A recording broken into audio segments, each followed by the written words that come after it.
சாராயம் ஒரு பிரச்சனை, அதை ஒழிக்கணும். அதை ஒழிக்க தவறிவிட்டது இந்த அரசு. அதுக்கு முதல்வர் பொறுப்பேற்றுக்கணும். சம்பந்தப்பட்ட அமைச்சர்கள் மீது, அதிகாரிகள் மீது நடவடிக்கை எடுக்கணும். எல்லாமே உடன்பாடு உள்ள ஒரு விஷயம்தான். கொழுப்பெடுத்துட்டு போய் குடிக்கிறவங்க, திமிரெடுத்து போய் குடிக்கிறவங்க அப்படிங்கிற வாதம் உரையாடல்கள்ல பார்க்க முடியுது. நீங்க பார்த்த வரையில அங்க இருக்கக்கூடிய மக்களுடைய குடி அப்படிங்கிறத அதை எப்படி அதை கோடு கிழிக்கணும்னு நினைக்கிறேன். அங்க நடந்த இன்னொரு விஷயத்தையே சொல்றேன்னா, அங்க பெற்றோர்கள் இறந்துட்டாங்க. அவங்களுக்கு 3 குழந்தைகள். ஹஸ்பண்ட் அண்ட் ஒய்ஃப் 2 பேருமே இறந்துட்டாங்க. இந்த பொண்ணு 11th படிக்குது, கோகிலா. ஹரிஷ் 10th, ராகவன் 9th படிக்கிறான். இப்போ இவங்க 3 பேருக்குமே வாழ்வாதாரம் உடைஞ்சு போயிடுச்சு. யாருமே இல்லாத நிலைமையில இப்ப இருக்காங்க. இவங்க சாராயம் காய்ச்சறது அப்படிங்கிறது அந்த ஊர்லயேவா, இந்த மலை இந்த மாதிரி வேற தனியாருக்கு இடங்கள்ல? இது கல்வராயன் மலை அப்படின்ற ஒரு மலை இருக்குது பக்கத்துலயே. கல்வராயன் மலையில தான் கள்ளச்சாராயம் காய்ச்சப்பட தொடர்ந்து இருக்கக்கூடிய ஒரு செய்தி. அதுக்கு கட்சியுடைய பிரமுகர்கள் அவங்களுக்கு உடனே கூட ஒத்துழைப்பு செய்யறாங்க. அவர்களுக்கும் காவல்துறைக்கான இடைத்தரகர்களாகவும் இருக்காங்க. இந்த 3 பேருக்கான ஒரு கூட்டு பங்கு இருக்கு. இதை செஞ்சே ஆகணும்னு போலீஸே ஊக்கப்படுத்துறாங்க. கல்வராயன் மலையில காட்சின்னு சொல்லி போலீஸ், மதுவிலக்கு பிரிவு போலீஸார் இருக்காங்கல்ல, அவங்களோட கனெக்ஷன்ல தான் 2 பேரும் இருக்கிறாங்க. அவனை காய்ச்ச சொல்லு. தெரியுங்க சார், கண்டிப்பா அவங்களுக்குலாம் தெரியும். கோர்ட் இருக்குது, போலீஸ் ஸ்டேஷன் இருக்குது. இது சுத்திலும் சாராய கடையை நடவடிக்கை எடுப்பதற்கான எல்லா இதுமே இங்க இருக்குங்க சார். ஆனா அது சரியான முறையில இந்த காவல்துறை அதிகாரிகள் அதை நடவடிக்கை எடுக்கலையும் சார். அதுல செய்ய விருப்பப்படலனாலும் போலீஸ் கட்டாயப்படுத்தி செய்ய வைக்கிறார்கள். பாமக மாதிரியான அரசியல் கட்சிகள் வெளிப்படையாகவே திமுகவில் இருக்கக்கூடிய 2 எம்எல்ஏக்கள் பெயரை குறிப்பிடுறாங்க. அப்படி சுருக்க முடியாதுங்க. இது போலீஸ், வருவாய்த்துறை, அந்த நிர்வாகம். இப்ப இந்த கலெக்டர் ஸ்ரவன்குமார் அவர் ஐஏஎஸ் தானே, அவருக்கு என்ன தெரியுமா தெரியாதா? டாக்டர் சொல்லியிருப்பாங்களா மாட்டாங்களா? ஆளுங்கட்சிக்கும் பங்கு இருக்கிறது, எதிர்கட்சிக்கும் பங்கு இருக்கிறது. அந்த அதிமுக எம்எல்ஏ செந்தில்குமார் அவர் பேர் வெளிவராததுக்கு காரணம் கூட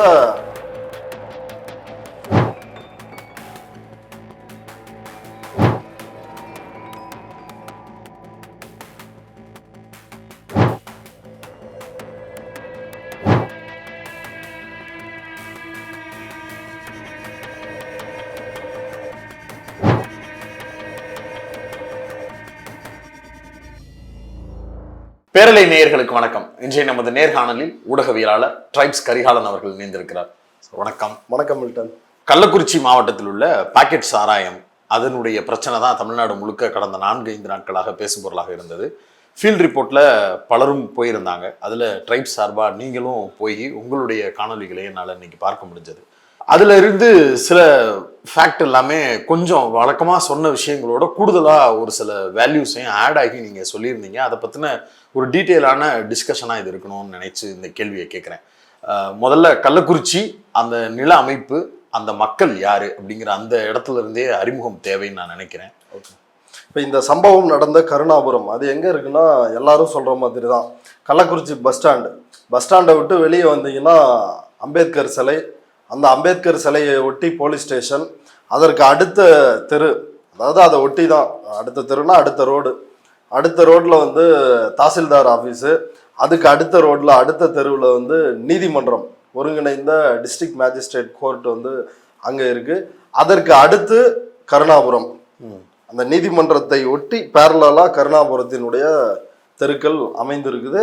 அதனோட 2வது தெருவில் கண்ணுக்குட்டி என்கின்ற கோவிந்தராஜன், அவர் கடந்த 25 ஆண்டுகளுக்கு மேலாக இந்த பாக்கெட் சாராயம், கள்ளச்சாராய விற்பனையில் ஈடுபட்டு வர்றார். வெளிப்படையாவே எல்லாருக்கும் தெரிஞ்சு, எல்லாருக்கும் தெரியுங்க.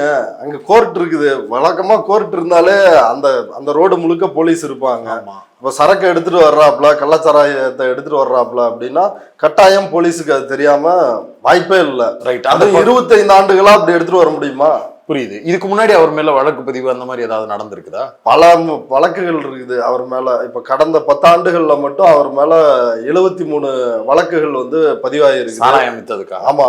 42 முறை அவர் சிறைக்கு போயிருக்கிறார் அப்படின்ற ஒரு தகவல் அங்க இருக்கிறவங்க சொல்றாங்க. குண்டர் சட்டம் அவர் மேல பாய்ச்சப்பட்டிருக்குது ஏற்கனவே. இப்ப மீண்டும் இதுல ஈடுபட்டு இருக்கிறாரு. அந்த பகுதி மக்கள் அவர்களுடைய பிரதான தொழில் என்ன வேலைக்கு போறாங்க? இல்ல, அங்க இருக்கிற மக்கள் கருணாபுரத்தில் இருப்பவர்கள் எல்லாரும் கூலி தொழிலாளர்கள். குறிப்பாக அவங்களுடைய பின்னணி வந்து பட்டியல் சமூகத்து மக்கள். அவங்க என்னென்ன தொழில் செய்கிறாங்கன்னா, சுமை தூக்கும் தொழில், சமையல் மாஸ்டர்களாக வேலைக்கு போகிறது, பெயிண்டர்ஸு, கட்டுமான தொழிலாளர்கள், பெண்கள் வந்து சித்தாள் வேலைக்கு போகிறது, அப்படி இந்த மாதிரியான தொழில்கள் தான். 2 பேருமே வேலைக்கு போற நிலைமையில தான் வீடு. ஆமாங்க, ரொம்ப அது வந்து ரொம்ப பின்தங்கிய மக்கள் இருக்கிற பகுதி. பெரும்பான்மை சமூகங்கள்னு ஏதாவது குறிப்பிட்டு இருக்கிறாங்களா இல்ல கலந்து இருக்கிறாங்களா? இல்லை, அங்கே வந்து பட்டியல் சமூகத்து மக்கள் தான், பறையர் சமூகத்து மக்கள் தான் அங்கே பெரும்பான்மையாக இருக்கிறாங்க. அதிக மரணங்களும் அவங்க மத்தியில் தான் நடந்திருக்குது. இது போக இதுக்கு பக்கத்தில் ஒரு அரை மணி நேர தூரத்தில் வந்து மாதவச்சேரி அப்படின்ற ஒரு ஊர் இருக்குது. அந்த ஊராட்சியில் ஒரு 6க்கும் மேற்பட்ட வன்னியர்கள், அவங்களும் இதே கள்ளச்சாராயம் சாப்பிட்டு செத்து போயிட்டாங்க. சிறுவங்கூர் அப்படின்ற இடத்துல அங்கே தலித் மக்கள், அங்கே 2-3 பேர் வந்து இறந்து போயிட்டாங்க. காட்டுநாயக்கர் சமூகத்தை சார்ந்த ஒரு 3, அதாவது இவங்க எஸ்டி பிரிவுக்குள்ளே வருவாங்க, அவங்களும் கள்ளச்சாராயம் குடித்து இறந்துருக்கிறாங்க. ஒரு திருநங்கை ஒருத்தவங்க கள்ளச்சாராயம் குடித்து இறந்துருக்கிறாங்க. இதுதான் இப்போ இவங்க எல்லாருடைய, அப்புறம் நாடார் சமூகத்தை சார்ந்த ஒரு சிலர் இறந்துருக்கிறாங்க. இவங்களுடைய ஒட்டுமொத்த பின்னணியே இப்படி ஒரு சாதாரண பின்புலம் தான். ஓகே, தினசரி இப்போ சொல்லணும் அப்படின்னா ஒரு அன்றாடம் காட்சிகள் தான். அன்றைக்கு வேலைக்கு போய் அன்னைக்கு சாயங்காலம் வர்ற சம்பாத்தியத்தை வைத்து வாழ்க்கையை நடத்துகின்ற ஒரு உழைக்கும் பிரிவினர் தான். கொழுப்பெடுத்துட்டு போய் குடிக்கிறவங்க, திமிரெடுத்து போய் குடிக்கிறவங்க அப்படிங்கிற வாதம் இப்போ சமீபமா உரையாடல்கள்ல பார்க்க முடியுது. அது விமர்சனம் கூட ஒரு எல்லை வரைக்க டாஸ்மார்க்குன்னு ஒன்று குடிக்கிறதுக்கு இருக்கு, அதை விட்டுட்டு ஏன் சாராயத்தை போய் குடிக்கணும், அது திமிரெடுத்து போய் செய்கிற வேலை தானே அப்படின்னு பெரும்பான்மையான மக்கள் மனநிலையில பதிவுறதற்கான ஒரு வாய்ப்பும் இருக்கு. நீங்க பார்த்த வரையில அங்க இருக்கக்கூடிய மக்களுடைய குடி அப்படிங்கிறத அதை எப்படி அதை கோடு கிழிக்கணும்னு நினைக்கிறேன். இல்லை, இந்த மாதிரி விஷயங்களை சமூக வலைதளங்கள்ல நானும் பார்த்தேன். அதாவது லீலா பேலஸ்ல போய் ஓசியில குடிச்சிட்டு பில்லு கூட கட்டாம வர்ற அந்த உயர்தட்டு, அந்த பார்ப்பன, அந்த பின்னணியில் உள்ள கொழுப்படுத்தவர்கள் இந்த மாதிரியான பதிவுகளை போடுறாங்க. ஆனால் உண்மையில் அந்த மக்களுடைய பிரச்சனை என்ன? இப்போ வயசானவரும் சுமை தூக்க போறாரு, நடுத்தர வயது உள்ளவரும் சுமை தூக்க போறாரு, ரொம்ப இளைஞரும் சுமை தூக்க போறாரு. இப்போ 3 பேரும் ஒரே சுமையை தூக்க முடியுமா? முடியாது. அப்போ இளைஞராக இருக்கிறவர் அதிகமாக தூக்குவார், ஒரு நடுத்தர வயசுல இருக்கிறவரும் அதே அளவுக்கு தூக்குவார். ஆனால் வயதானவர் வந்து அவரால் எந்த அளவுக்கு மூட்டை, சின்ன சின்ன மூட்டைகளை தூக்க முடியுமோ அவ்வளோதான். இப்போ அவருக்கு கூலி எவ்வளோ இருக்கும்? கம்மியாக இருக்கும். இவங்களுக்கு எவ்வளோ இருக்கும்? ஒரு 200 ரூபா இருக்கும்னா அவருக்கு 100 ரூபா இருக்கும். ஒரு சில நேரங்களில் மூட்டைக்கு கணக்கு தானே, ஒரு மூட்டைக்கு 10 ரூபா, ஒரு மூட்டைக்கு 5 ரூபா, இதை இங்கேருந்து அவ்வளோ தூரம் தூக்கிட்டு வரணும் அப்படின்னு சொல்லிட்டு. இப்போ இதில் இவங்களோட கொத்தனாருக்குமே சம்பள வித்தியாசம் இருக்குல்ல, லேடிஸ் இருக்குது. அப்போ இவங்களோட ஒரு நாள் சம்பாத்தியமே 200 ரூபா, நல்ல சம்பாத்தியம்னாலே 300 ரூபா அப்படிதான் இருக்க போகுது. இப்போ இவங்களால வந்து டாஸ்மாக் வந்து போக முடியுமா? அஃபோர்டபுளா இல்லை. நம்பர் 1. நம்பர் 2, அங்கே நடந்த இன்னொரு விஷயத்தையே சொல்கிறேன்னா, அங்கே பெற்றோர்கள் வந்து இறந்துட்டாங்க, அவங்களுக்கு 3 குழந்தைகள். அந்த வீட்டுக்கு போயிருந்தேன், ரொம்ப ஒரு மயான அமைதி இருந்துச்சு. அந்த சின்ன குழந்தைங்கள்லாம் வந்து அம்மா எங்க, அப்பா எங்க அப்படின்னு வந்து கேட்டுக்கிட்டு இருக்கிறாங்க. அப்போ அங்கே இருந்த அவங்களுடைய உறவினர் வந்து சொல்கிறாரு, என்னோட மச்சானுக்கு ஒரு கை இல்லை, அவர் ஹேண்டிகேப்டு, ஒரு கை தான் அவருக்கு. அவர் அப்படியும் இருந்தும் பெயிண்டர் வேலைக்கு போயிட்டு வந்துட்டு இருந்தாரு. எங்க அக்கா சித்தாள் வேலைக்கு போயிட்டு வந்துட்டு இருந்தாங்க. இறந்த 2 பேர். ஆமா, இறந்த 2 பேர். ரொம்ப கடுமையான உடல் உழைப்பு, டென்ஷனு, அதுவும் ஒத்தகையை வச்சுக்கிட்டு இந்த வேலையை செய்யறது எவ்வளோ கஷ்டமா இருக்கும். அப்போ சாயங்காலம் வந்த உடனே அவங்க வீட்டு பக்கத்துல தான் அந்த கண்ணுக்குட்டி என்கிற கோவிந்தராஜன் வீடு. அங்கே போயிட்டு 60 ரூபாய் கொடுத்தா 200 ml அந்த பாக்கெட் சாராயத்தை வாங்கிட்டு வந்து இப்படி குடிச்சு அப்படி இறந்து போயிட்டாங்க. அப்போ அவர் சொல்றாரு, ரொம்ப கடுமையான உடல் உழைப்பு செய்கிற வேலை, டென்ஷன் வந்து ப்ரெஷராகவும் இருக்கும், உடம்பும் வலிக்கும், எந்த வேலையுமே இவங்களால செய்ய முடியாது. இப்போ மறுநாள் காலையில் எந்திரிச்சு போகணும்ல, உடம்பு வலியெல்லாம் வந்து மறந்துட்டு தாங்கிட்டு, இப்போது ஒரு வேற வழி இல்லாத ஒரு சூழலில் தான் இந்த மாதிரியாக அவங்க வந்து குடிக்கிற ஒரு நிலைமைக்கு தள்ளப்பட்டிருக்கிறாங்க. இப்போ டாஸ்மாக் போனால் 150 ரூபான்னு நினைக்கிறேன், கோட்டார் 150 ரூபா. அதுலேயும் அவங்க சொன்னது, இப்போ இந்த ஆட்சி வந்து 2-3 தடவை விலை ஏற்றிட்டாங்க. இப்போ ஒரு கோட்டார் வந்து 150 ரூபாய்க்கு இருக்குது. கடைக்கு போனால் அங்கே 5 ரூபா 10 ரூபா வந்து சேர்த்து கேட்குறாங்க. ஒரு 160 ரூபா 170 ரூபா செலவு பண்ணி எப்படி வந்து டாஸ்மாகில் வந்து வாங்கி குடிக்க முடியும்? அதனால தான் இந்த மாதிரி வந்து போய் குடிக்கிறாங்க. 2வது, இந்த கண்ணுக்குட்டி இந்த நபர் வந்து கடனுக்கு தர்றது, இன்னைக்கு காசு இல்லை, அப்படின்னு போய் நின்னா 2 பாக்கெட் ஒரு பாக்கெட்டை கொடுத்துட்டு 1 நாள் 2 நாள் கழிச்சு அப்படியும் காசு வாங்கிக்கிற ஒரு நபராக இருக்கிறாரு. 24 ஹவர்ஸ் வந்து அங்கே சாராயம் விற்பனைன்றது நடந்துகிட்டே இருந்திருக்குது. அவர் இடத்துல வீட்டுல வச்சு. ஆமா, அவர் இடத்துல வீட்டில் வச்சு. அவர் தான் வந்து இந்த சிறுவங்கூர் அங்கேருந்து ஒரு 1/4 மணி நேரம் தொலைவில் ஜிஹெச்சுக்கு போகிற வழியில் இருக்குது. அந்த சிறுவங்கூருக்கும் அவர் தான் சப்ளையரு. அங்கே யாராவது ஒரு அவருக்கு கீழே இன்னொரு துணை சப்ளையர்கள் இருக்கிறாங்க, அவர்கிட்ட இருந்து வாங்கிட்டு போய் விற்கிறவங்க. அதே மாதிரி மாதவச்சாரி, அந்த மாதவச்சேரியில் வன்னியர்கள் பெரும்பாலும் இருக்கிறாங்க. அங்கே வந்து பாமக கொடி தான் வந்து பறந்துகிட்டு இருக்குது. அந்த ஊரில் ஐயனார் கோயில் பூசாரி ராமர், அவர் தான் அங்கே சப்ளையர். அவர்கிட்ட வாங்கி குடிச்சு தான் இறந்துருக்கிறாங்க. சிம்பிளா லாஜிக்கலா ஒரு கேள்வி, சாராயம் காய்ச்சுறாங்கன்னா ரொம்ப ஸ்மெல் வரும், ஊருக்கே வாடை அடிச்சிரும், அப்பட்டமா தெரிஞ்சிரும் அப்படின்னு சொல்லுவாங்க. இவங்க சாராயம் காய்ச்சறது அப்படிங்கிறது அந்த ஊர்லயேவா இல்ல மலை இந்த மாதிரி வேற தனியாருக்கு இடம்? இல்லை, இது கல்வராயன் மலை அப்படின்ற ஒரு மலை இருக்குது பக்கத்துலயே. அதை வெள்ளி மலை அப்படின்னு சொல்லுவாங்க. அந்த மலையில தான் வந்து கள்ளச்சாராயம் வந்து காய்ச்சப்படுது. அங்கே பழங்குடி மக்கள் தான் வந்து இருக்கிறாங்க. அதில் எல்லாரையும் சொல்ல முடியாது, குறிப்பிட்ட சிலர் இந்த கள்ளச்சாராய தொழிலில் வந்து ஈடுபடுத்தப்படுகிறார்கள். இன்னும் சொல்ல போனா அங்க சிபிஐ கட்சியை சார்ந்த பழங்குடிகள் சங்க தலைவர் இருக்கிறாரு, தோழர் கஜேந்திரன். அவர்கிட்ட நாங்க இதை பத்தி விவாதிக்கிறப்ப அவர் என்ன சொல்றாருன்னா, இதை செஞ்சே ஆகணும்னு போலீஸே வந்து ஊக்கப்படுத்துறாங்க. கல்வராயன் மலையில வந்து காட்சின்னு சொல்லி போலீஸ், அங்க இருக்கிற போலீஸ் ஸ்டேஷன்ல இருக்கிற போலீஸே ஊக்கப்படுத்துறாங்க. அவங்களுக்கும் கீழே சமவெளியில இருக்கக்கூடிய மதுவிலக்கு பிரிவு போலீஸார் இருக்காங்கல்ல, அவங்களோட கனெக்ஷன்ல தான் வந்து 2 பேரும் இருக்கிறாங்க. அவனை வந்து காய்ச்ச சொல்லு அப்படின்னு அங்க இருக்கிற மலைக்கு மேல இருக்கிற போலீஸ் போய் அவங்கள ஊக்கப்படுத்தி காய்ச்ச வைக்கிறது. அங்க இருக்கிற ஒரு சில இந்த பழங்குடி மக்களும் வேற வழி இல்லை. இப்போ அவங்களுடைய பல முறை செய்திகள்ல எல்லாரும் பார்த்துருப்பீங்க.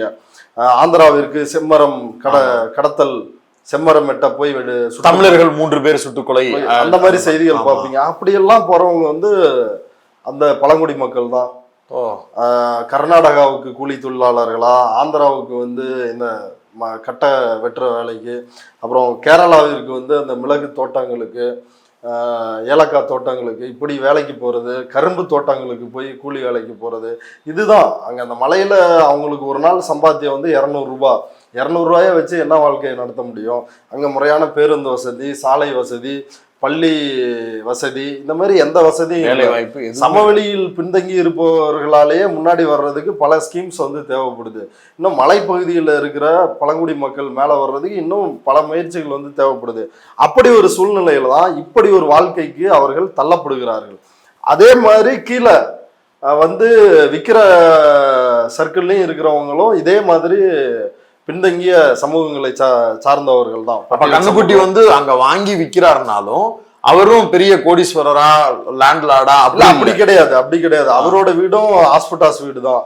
அவர் தம்பி வீடும் அந்த ஊர் மத்தியில விற்கப்படுற வீடு எல்லாரும் காட்டுறாங்கல்ல, ஸ்டாலின் போட்டோ ஸ்டிக்கர் ஒட்டி இருக்கிறாங்க அப்படின்னு. அந்த வீடு அவரோட தம்பி தாமோதரன் வீடு. அவர் வீடு வந்து கொஞ்சம் முன்னாடி இருக்குது. அப்புறம் சாட்டை துரைமுருகன் அதுதான் அவர் வீடுன்னு போய் வீடியோ போட்டிருந்தாரு. ஏங்க, சாட்டை துரைமுருகனோட மோட்டிவ் என்ன? அந்த ஸ்டிக்கரை வச்சு இவர் வந்து திமுக காரர். ஏங்க, பூட்டி இருக்கிற வீட்டை வந்து எதுக்கு உடைச்சு, அவர் அக்யூஸ்டா இருக்கட்டும், எதுக்கு உள்ள போகணும்? பகிரங்கமா அப்படி எதுக்கு வீடியோ எடுக்கணும்? அதெல்லாம் காவல்துறை அவங்க நடவடிக்கை எடுத்துட்டு இருக்கிறப்ப இவர் என்ன பேரலல் போலீஸா? இவர் எதுக்கு அப்படி நடவடிக்கை எடுக்கிறாரு? ஒரு விளம்பர வெறி, திமிர்த்தனம், இதை தவிர வேற என்ன அதுல இருக்குது? இப்போ ஒரு இடத்துல ஒரு குற்றச்சம்பவம் நடக்குது, நம்ம ரிப்போர்ட்டர்ஸ் வந்து போய் இன்வெஸ்டிகேட் பண்ணலாம். we have the limit. நம்ம அதுக்கு மேல உள்ள போக முடியாது. அது எதுக்கு காவல்துறை ரெஸ்ட்ரிக்ட் பண்ணுவாங்கன்ற சென்ஸ் நம்மளுக்கு இருக்கணும். அதுதான் ஒரு பத்திரிகைக்காரன். அந்த வீட்டுக்கு பின்னாடி தான் வந்து விற்பனை நடந்திருக்குது. அந்த பாக்கெட் எல்லா டிவிலையும் நீங்க பார்த்துருப்பீங்க. அந்த பாக்கெட் இருக்குது. இவரே அந்த பாக்கெட்லாம் அள்ளி முன்னாடி போட வச்சு உட்காந்து பாருங்க அப்படின்னு. இன்னும் நிறைய ஒரு அது டிவியேட் ஆகி போகும். நீங்க வந்து 10 லட்சம் ரூபாய் உங்களுக்கு எதுக்கு, அது வர்றேன், அது தனி டாபிக், அதை பேசுவோம். சோ இப்படி இப்ப இவங்களும் அப்படி ஒரு நிலைமையில இல்ல. இப்ப இவருக்கு சப்ளை செஞ்சாரு, மெத்தனால சப்ளை பண்ணாருன்னு இன்னைக்கு செய்தி வந்திருக்குது இல்லைங்களா? அவர் வந்து கள்ளக்குறிச்சி சேஷசமுத்திரம் அந்த பகுதியை சார்ந்த வன்னியர் சமூகத்தை சார்ந்த சின்னதுரை. அவரு யாருக்கு? கண்ணுக்குட்டிக்கு சப்ளை பண்ணவர். சின்னதுரைக்கு அந்த பாண்டிச்சேரியில இருந்து வந்தது, பாண்டிச்சேரிக்காரனுக்கு ஆந்திராவில் ஹைதராபாத்ல இருந்து வந்துச்சுன்னு. அதுதான் இன்றைக்கு வந்த ஒரு லேட்டஸ்ட் அப்டேட். இந்த விஷயத்துல என்னன்னா, சின்னதுரை 50 முறைக்கு மேல் சிறை சென்றவர், இவர் 42 முறைக்கு மேல் சிறை சென்றவர். அங்க இவ்வளவு தடவை சிறைக்கு சென்று வந்த பிறகும் இந்த தொழிலை செய்கிறார்கள் அப்படின்றது என்னன்னா, ஒரு பாண்டிச்சேரி கனெக்ஷனும் ஒரு ஆந்திரா கனெக்ஷனும் ஹைதராபாத் கனெக்ஷனும் குண்டாசு போடப்பட்ட ஒருத்தனுக்கு இருக்குன்னா நிர்வாகம் வந்து அவரை எந்நேரமும் அலர்ட்டால வச்சிருந்தது. இல்ல இது எல்லாமே தெரியுங்க. போலீஸ் 20-25 வருஷமா தெரியுது. இப்ப அவங்க அதுல செய்ய விருப்பப்படலனாலும் போலீஸ் கட்டாயப்படுத்தி செய்ய வைக்கிறார்கள், டார்ச்சர் பண்ணி செய்ய வைக்கிறாங்க. நீ செய், மலையில காய்ச்சறவனுக்கும் வந்து ஊக்கப்படுத்துறாங்க. அதுல இருந்து மீட்டு மறுவாழ்வுக்கு என்ன அப்படின்ற நடவடிக்கையில போலீஸ் வந்து ஈடுபடுறது இல்ல, போலீஸும் வருவாய்த்துறையும். இப்ப குண்டாசு 42 முறை சிறை, அதே போல அந்த சின்னதுரை 50 முறைக்கு மேல சிறை, இப்படியெல்லாம் இருக்கும் பொழுது எப்படி அந்த குற்றம் வந்து தொடர்ந்து நடக்குதுன்னா, காய்ச்சறவங்களை எப்படி செய் அப்படின்னு ஊக்கப்படுத்துற மாதிரி இங்க விக்கிறவங்களையும் நீ செய் அப்படின்னு. பிரச்சனை வந்துச்சுன்னா கண் துடைப்பா, அது வந்து ஒரு 43 கேஸா 44வது கேஸ், ஒரு 15 நாள் உள்ள போயிட்டு வர்றது, ஒரு 5 கேஸ் 10 கேஸ் ஆனிச்சுன்னா குண்டாசு அது அப்படியே உள்ள போயிட்டு வர்றது. இந்த பிசினஸ் வந்து நடந்துகிட்டே இருக்கணும். காசு வந்து இந்த கள்ளக்குறிச்சி நிர்வாகத்திற்கு கிடைச்சிக்கிட்டே இருக்கணும். நீங்க வெளியிட்ட வீடியோலையும் சரி, இப்ப பேசும்போதும் சரி, காவல்துறையின் நெக்ஸஸை குறிப்பிடுறீங்க. ஆனா பாமக மாதிரியான அரசியல் கட்சிகள் வெளிப்படையாகவே திமுகவில் இருக்கக்கூடிய 2 எம்எல்ஏக்கள் பெயரை குறிப்பிடுறாங்க. அவங்க அளவுக்கு இதுல ஒரு பெரிய தொடர்பு இருக்கு அப்படின்னு குறிப்பிடுறாங்க. கள்ளக்குறிச்சி மாவட்டத்துக்குன்னு ஒரு எம்எல்ஏ இருக்கிறாரு, அவரு அதிமுக சார்ந்தவர். அவருடைய பெயர் இப்ப எதுலையுமே அடிப்படல. ஆனா அது ஒரு மாவட்டமே இல்லைன்ற அளவுக்கு எல்லாம் மறைக்கிறதுக்கு வேலைகள் நடக்குது. ஆமா, அதை எப்படி புரிஞ்சுக்கிறது? இல்ல அதாங்க தெளிவான நெரேட்டிவ் என்னன்னா, இந்த இஷ்யூ வெளியே வந்த உடனே முதல்வரே பதவி விலகு அப்படின்ற முழக்கத்தை வந்து எல்லாரும் ஒன்னா சேர்ந்து வைக்க ஆரம்பிச்சுட்டாங்க. அங்க முதலில் போன ஒரு சில பத்திரிகையாளர்கள் இவங்கெல்லாம் யாராவது நீங்களே சொல்லுங்க, அந்த குடும்பத்தினுடைய பின்னணி என்ன, அவங்க ஏன் இந்த பாக்கெட் சாராயத்தை வாங்குறாங்க, ஏன் டாஸ்மாக் வந்து போறது இல்லை, இப்படியான எந்த பிரச்சனையாவது வந்து பார்த்தாங்களா?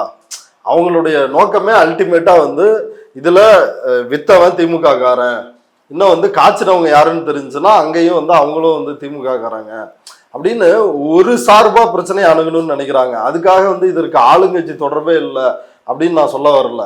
ஆட்சிகள் மாறும் பொழுது எப்படி எல்லா டெண்டரும் வந்து கை மாறுதோ அதே போலதான் இந்த விஷயமும். ஆளுங்கட்சிக்கும் பங்கு இருக்கிறது, எதிர்கட்சிக்கும் வந்து பங்கு இருக்கிறது. இப்ப இந்த அதிமுக எம்எல்ஏ செந்தில்குமார் அவர் பேர் வெளிவராததுக்கு காரணம் கூட அந்த மாதிரி விஷயம்தான். அது மட்டும் இல்லையே, இந்த சம்பவத்திலேயே பாஜகவை சார்ந்த ரவி இந்த கள்ளச்சாராய விஷயத்துல அவர் இன்னும் தலைமறைவா இருக்கிறாரு. இந்த சின்னதுரை முன்னாள் பாமக கட்சியில இருந்தவர்னு வந்து சொல்றாங்க. இப்படி ஒவ்வொருவருக்கும் ஒரு கட்சி பண்புல இருக்குது. இப்ப இன்னைக்கு கூட தந்தி டிவி வந்து பொதுவா எதிர்கட்சியில் உள்ளவர்களும் இருக்கிறார்கள் அப்படின்னு சொல்றாங்களே ஒழிய, அப்ப இது வந்து ஒரு பொலிட்டிக்கலி ஒரு மோட்டிவோட இதை வந்து எடுத்துட்டு போறாங்க. ஏற்கனவே கடந்த காலங்களில் அண்ணாமலை அப்புறம் இன்னும் சில கூலிக்கு மாரடிக்கும் பத்திரிகையாளர்கள் ஒரு நெரேட்டிவை செட் பண்ணாங்க. இன்னைக்கு சிறையில் இருக்கிற சவுக்கு சங்கர் என்ன நெரேட்டிவ், தமிழ்நாடு ஒரு போதை மாநிலமாக இருக்கிறது, ஒரு போதையினுடைய ஹப்பா தமிழ்நாடு இருக்குது அப்படின்னு. அதுக்கு எந்த டேட்டாவும் இல்லை, இங்க போதைப் பொருள் புழக்கமே இல்லைன்னு இல்லை. இந்தியா ஒட்டுமொத்த இந்தியாவை ஒப்பிடும் பொழுது இங்க ரொம்ப மினிமமா இருக்குது அப்படின்னு பல தோழர்கள், சூர்யா கிருஷ்ணமூர்த்தி உள்ளிட்ட பலரும் டேட்டாவோட அதை வந்து ஓபன் பண்ணி பேசியிருக்கிறாங்க. இங்க சித்தப்பா முதற்கொண்டு சே நோ டு ட்ரக்ஸ்ன்னு ஸ்டேட்டஸ் வச்சாங்க. ஆமா வச்சாங்க. அப்ப அதனுடைய அடுத்த கட்டம் தான் இது. பாருங்க, கஞ்சா இருக்குது, மெத்து வந்து வெளிநாட்டுக்கு வந்து கடத்துறாங்க. இதனுடைய அடுத்த கட்டமா பாருங்க, கள்ளச்சாராயமும் இங்க இருக்குது, ஆறா ஓடுது அப்படின்னு வந்து அதை சொல்றதுக்காக தான். இப்ப இந்த சம்பவத்தையும் வந்து நீங்க குஜராத், உத்தரப்பிரதேசம் இதனோட நீங்க மதுவிலக்கு இருக்கிற குஜராத்தோட ஒப்பிட்டீங்கன்னா இதெல்லாம் சும்மா. அங்க வந்து இங்க வந்து ஆறா ஓடுதுன்னு சொன்னீங்கன்னா அங்க வந்து பெரிய சுனாமியாவே கள்ளச்சாராயம் வந்து அடிச்சிட்டு இருக்குது. அப்ப இதுல தொடர்பு அப்படிங்கறத வந்து 2 எம்எல்ஏக்கள் ஒரு கட்சி அப்படின்னு சுருக்க முடியவே இல்லை. அப்படி சுருக்க முடியாதுங்க. இது வந்து போலீஸ், வருவாய்த்துறை, அந்த நிர்வாகம். இப்ப இந்த கலெக்டர் ஸ்ரவன்குமார் அவர் வந்து ஐஏஎஸ் தானே, அவருக்கு என்ன தெரியுமா தெரியாதா? டாக்டர் சொல்லியிருப்பாங்களா மாட்டாங்களா? வெறும் வாந்தி பேதி தான், அது கள்ளச்சாராயம் குடித்ததனால் இல்லை அப்படின்னு. ஆமா, அதனாலயும் அதுக்கு பிறகும் சில பேர் கான்பிடென்ட்டோட அன்னைக்கு போய் குடிச்சிருக்கிறாங்க. இவங்க தான் ஹாஸ்பிட்டல்ல இருந்து வெளியில வந்தவங்களே போய் குடிச்சிருக்காங்க. ஆமா, அந்த சிக்கலும் வந்து இருக்குது. ஏங்க இப்ப கூட இந்த பேட்டிக்கு முன்னாடி கூட செய்திகள்ல பார்க்க முடியுது, இன்னைக்கும் அங்க கள்ளக்குறிச்சியில் வியாபாரம் நடக்குது அப்படின்றது. இப்ப அது ஒரு தவிர்க்க முடியாத ஒரு பிரச்சனையா அங்க இருக்கு. ஓகே, இப்போ இன்னைக்கு வந்து அவங்களுக்கு வந்து சரக்கு வேணும், இந்த இடத்த கிடைக்கல அப்படின்னா இன்னொரு இடத்த வந்து அவங்க தேடி போகிற நிலமையில இருக்கிறாங்க. இந்த நெரேட்டிவ் வந்து எப்படி பில்டு பண்ணுறாங்கன்னா, அங்கே போன ஜேர்னலிஸ்ட் அவங்க யார் யாருன்னு பார்த்துருப்பீங்க, அவங்க எப்படியெல்லாம் கேள்வி கேட்பாங்க, அவங்களுடைய நோக்கம் எதுவாக இருக்கும் அப்படின்னு இங்கேயும் பார்த்துருக்குறோம். அவங்களும் அங்கே வந்திருந்தாங்க. அவங்களுடைய நோக்கமே இப்போ ஒரு உதாரணம் சொல்கிறேன்னு, ஒருத்தர் வந்து இறந்துட்டார், மாமனார் இறந்துட்டாரு, அவருக்கு 2 பசங்க 2 மருமகள். பசங்க யாரும் பேட்டி கொடுக்க விரும்பல, 2 மருமகள்களும் வந்து பேச தயாரா இருக்கிறாங்க. முதல்ல ஒருத்தங்கள்ட்ட பேட்டி எடுக்கிறாங்க. அவங்க நார்மலா இந்த இஷ்யூவை சொல்லிட்டு, கள்ளச்சாராய பிரச்சனை இப்படி இருக்குது, 20 வருஷமா விற்கிறாரு, ஏன்னா இப்ப இந்த மாதிரி பிரச்சனை ஆயிருச்சு, இது போலீஸுக்கு தெரியும் அப்படின்னு எல்லா விஷயத்தையும் அம்பலப்படுத்தி பேசிட்டு, கள்ளச்சாராயத்தை ஒழிக்கணும், நடவடிக்கை எடுங்க அப்படின்னு சொல்லி டாஸ்மாக மூடுங்க அப்படின்னு ஒருத்தவங்க வந்து சொல்றாங்க. போன ரிப்போர்ட்டர்ஸுக்கு வந்து அது வந்து போதுமானதா இல்லை. அப்ப அடுத்து அவங்களுடைய 2வது மருமகளை வந்து அணுகுறாங்க. இப்ப அவங்க வந்து கேக்குறாங்க, எங்களுக்கு இலவசம் எதுக்கு, 1000 ரூபாய் எதுக்கு, டாஸ்மாக மூடு, எங்களுக்கு இந்த திட்டம் எதுக்கு, இதை மூடு அப்படின்னு இதை வந்து டெவலப் பண்ணி எடுக்கிறாங்க. இப்ப இதுதான் பிரச்சனை. இப்ப சமூக நீதி மாடலா சாராய மாடலா அப்படின்னு கேக்குறீங்க. சாராயம் ஒரு பிரச்சனை, அதை ஒழிக்கணும், அதை ஒழிக்க தவறி விட்டது இந்த அரசு. ரங்கராஜே பேசிக்கிட்டு இருக்காங்க. ஆமா, அதுக்கு வந்து முதல்வர் பொறுப்பேற்றுக்கணும், அப்படி எல்லா விஷயமும் ஓகே, சம்பந்தப்பட்ட அமைச்சர்கள் மீது அதிகாரிகள் மீது நடவடிக்கை எடுக்கணும், எல்லாமே உடன்பாடு உள்ள ஒரு விஷயம்தான். ஆனா இதை வந்து இதுதான் சமூக நீதியா அப்படின்னு கேட்கிற கேள்வி இருக்குது இல்ல. இது திராவிட மாடல் இல்ல, சாராய மாடல் அப்படின்னு சொல்றவங்களுக்கு வந்து என்னதான் இருக்குதுன்னா ஒரே ஒரு அஜெண்டா தான், பாஜக அதிமுக அஜெண்டா மட்டும்தான் அவங்களுக்கு வந்து. நீ சமூக நீதினு ஏன் பேசுற, அதுதான் கேள்வி. சாராயம் வந்தது பிரச்சனை இல்ல. ஆமா, அதுதான் பிரச்சனை. ஏங்க ஒரு இஷ்யூ என்ன ஃபுல்லா வந்து தெரியறதுக்குள்ளேயே வந்து முதல்வரே பதவி விலகு, இப்ப எனக்கு வந்து நான் டிவியில பார்த்து தான் தெரிஞ்சுக்கிட்டேன் அப்படின்னு முதல்வர் வந்து சொல்றாரு அப்படின்னா நீங்க அப்படி ஒரு கேள்வி வைக்கலாம். அதுக்கு பிறகு வந்து சில நடவடிக்கைகள் எடுத்திருக்கிறாங்க, அது போதுமானதா இல்லையா அப்படின்றது வேற. பட் ஆனா இது ஒரே டைம்ல வந்து நடக்கல அப்படின்றதான் நம்ம புரிஞ்சுக்க வேண்டியது. இது ஒரு லாங் டைமா நடந்துட்டு இருக்கிற ஒரு பிரச்சனை. இப்ப நம்ம சேனல்ல பார்த்துருப்பீங்க, ஒரு அந்த பெற்றோர்களை 2 பேரும் இறந்து போனா அந்த வீட்டுக்கு எதிர் வீட்டுல இருக்கிறவங்க பேசியிருப்பாங்க.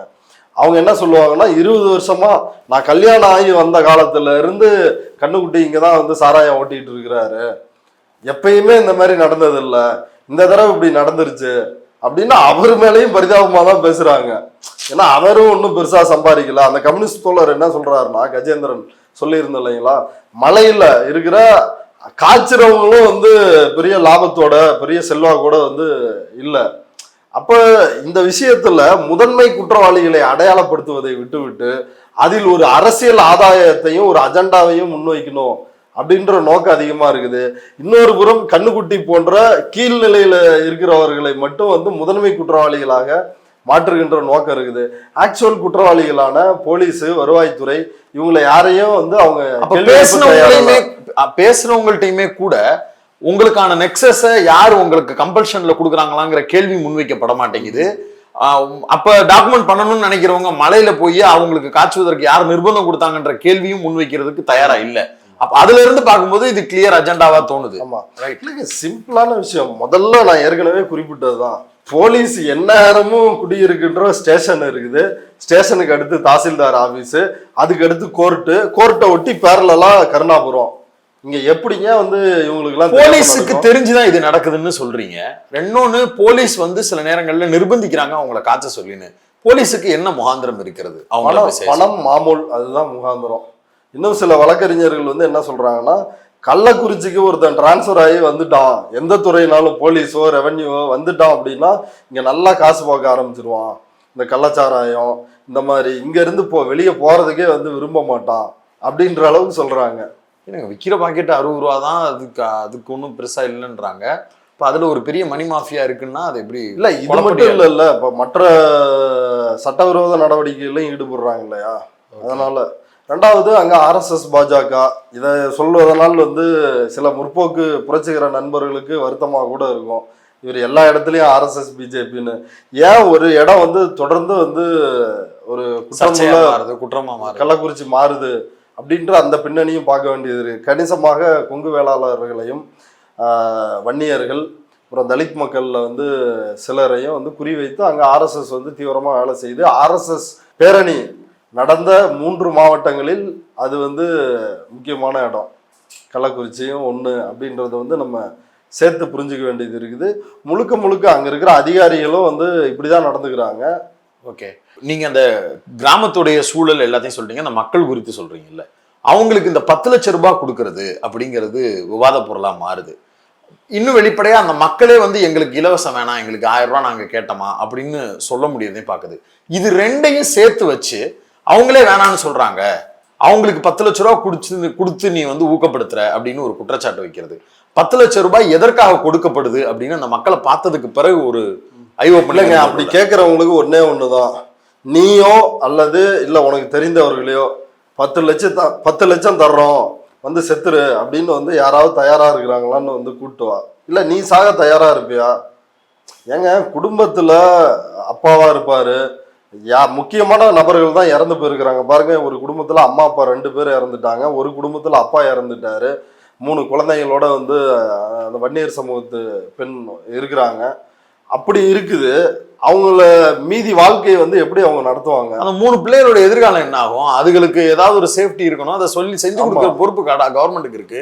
பெரிய அளவுல ஒரு காலேஜ் படிக்கிறாங்கன்னா கூட பரவாயில்ல, 10 வயசு 11 7வது 9வது 11வது. ஆமா, அப்ப அவங்களுக்கு ஒரு நிவாரணம் கொடுக்கறப்ப வந்து இவங்களுக்கு எல்லாம் எரியுதுன்னா அதை என்ன சொல்றது? அதை போய் அந்த 1000 ரூபாய் தேவையில்லை, எங்களுக்கு இலவசங்கள் தேவையில்லை அப்படின்னு பேச வச்சு எடுத்து போடுறவனுடைய அந்த மனநிலை தான் இந்த மாதிரியான டியூன் பண்ணி விடுறது.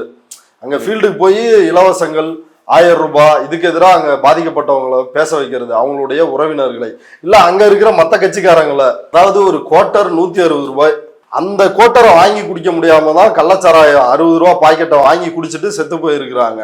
அப்படி ஒரு நிலைமையில இருக்கிற ஒரு மக்கள்கிட்ட போய் 10 லட்சம் ரூபாய் கொடுத்ததையும் இலவச திட்டங்கள் இவங்க குறி வைக்கிறது, மாசம் 1000 ரூபாய் கொடுக்கிற திட்டத்தையும் சரி, பேருந்து இலவச பேருந்து இந்த மாதிரி திட்டங்கள் எங்களுக்கு வேணாம் அப்படின்னு அந்த மக்களை தூண்டி விடுறது.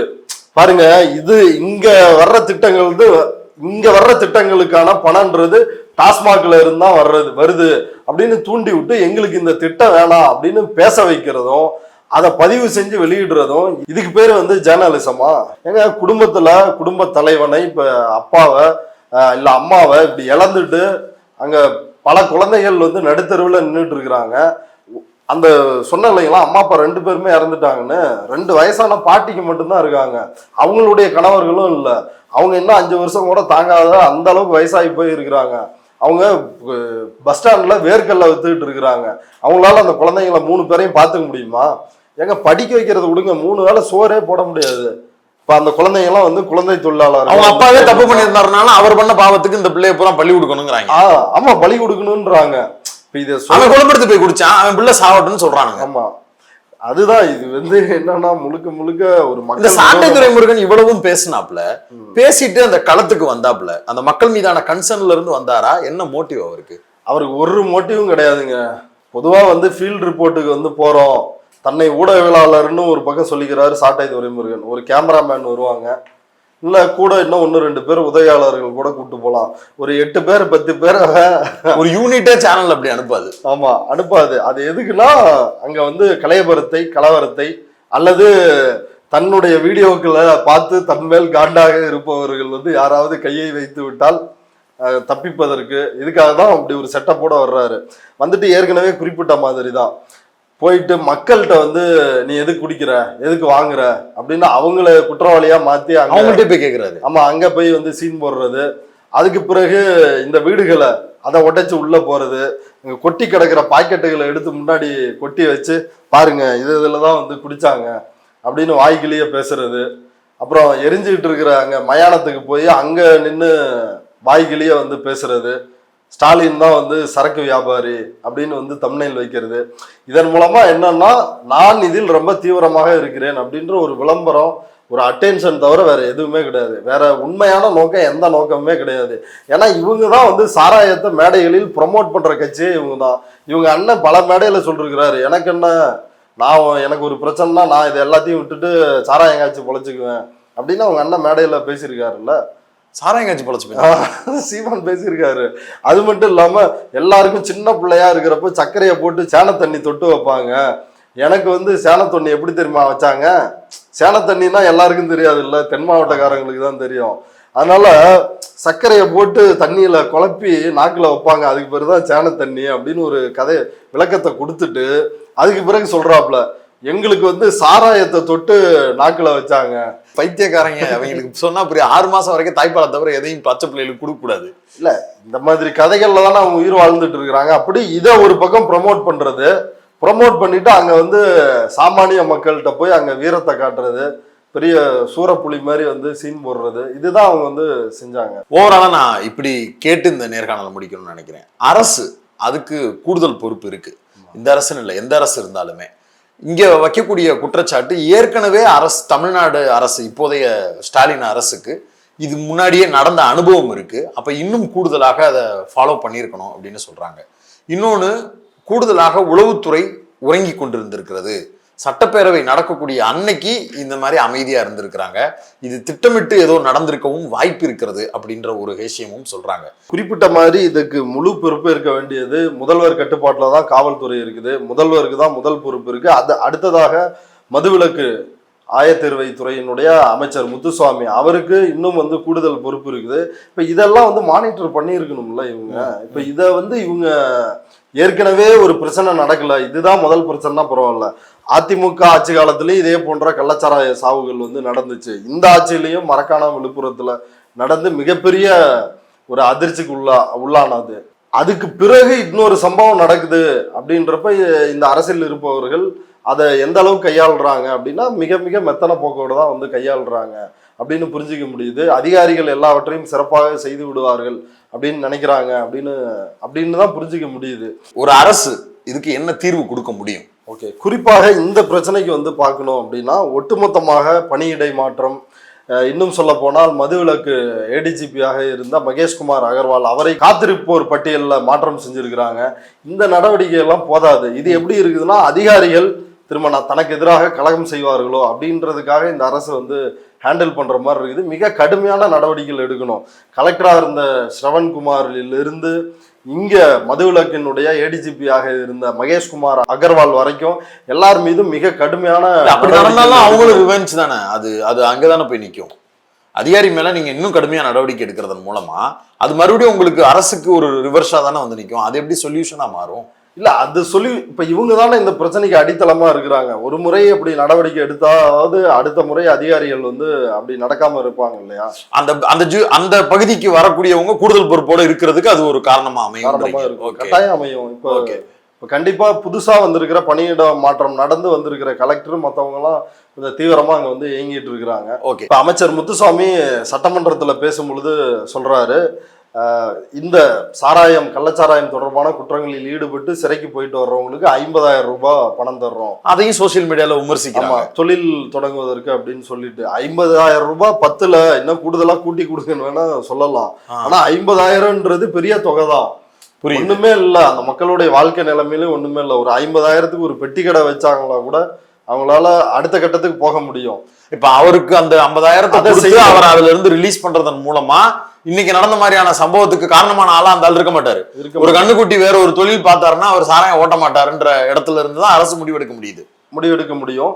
ரெண்டாவது, இந்த மது பழக்கத்திற்கு ஆட்பட்ட மக்கள்கிட்ட அவங்கள்ட்டையும் வந்து இந்த இது குறித்த விழிப்புணர்வு வந்து ஏற்படுத்தணும். மறுவாழ்வு மையங்களை வந்து ஏற்படுத்தணும். சிலர்லாம் ரொம்ப அடிக்ட் ஆகிருக்கிறாங்க, அவங்கள இதுல இருந்து வந்து மீட்கணும். அப்புறம் அவங்க கடுமையான உடல் உழைப்பு அப்படின்ற ஒரு அடிப்படையில் இருந்து தான் இந்த பாக்கெட்டுகளை சாராய பாக்கெட்டுகளை வந்து தேடி போறாங்க. அப்ப அவங்களுடைய வாழ்க்கை நிலைமையில் மாற்றம் ஏற்பட வேண்டியதுதான் ரொம்ப அடிப்படையான ஒரு பிரச்சனை. புரியுது. அது எதுவுமே நடக்காம மற்ற தீர்வுகளை மட்டும் செஞ்சா வெறுமனே சைடு மிரரை திருப்பி ஆட்டோ ஓட்டுற மாதிரி அப்படிதான் இருக்க போகுது. இது ஒரு நீண்ட கால கண்ணோட்டத்துல இதை அணுக வேண்டிய ஒரு பிரச்சனை. கருணாபுரம் குறித்தான உங்களுடைய ஃபீல்ட் டாக்குமெண்ட் ரொம்ப முக்கியமான டாக்குமெண்ட். அது நம்மளோட டிஸ்கிரிப்ஷன்ல வீடியோலையும் நான் அந்த லிங்கை போடுறேன். பார்க்க வாய்ப்பு இருக்கிறவங்க அதையும் முழுசா பார்த்துருங்க. இவ்வளவு நேரம் ஒதுக்கி எங்களோட வந்து பல்வேறு விஷயங்களை பகிர்ந்து கொண்டதற்கு மிக்க நன்றி. நன்றி மில்டன், வாய்ப்புக்கு நன்றி.